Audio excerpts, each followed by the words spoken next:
So, more examples tayo. For number 1, evaluate function of x equals 2x squared minus 3x plus 1 when x is equal to 2. So again, pag nag-evaluate tayo, isa-substitute lang natin yung value. So, function of x is equal to 2x squared minus 3x plus 1.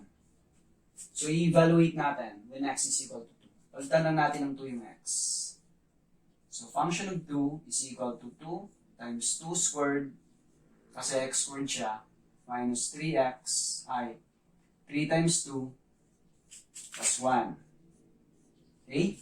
Yan, lahat ng mga x, pinalitan lang natin ng 2. Okay? Yan, simplify lang. Function of 2 is equal to 2 times 2 squared, that is 4.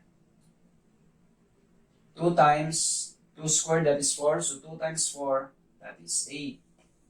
Minus 3 times 2, that is 6 plus 1.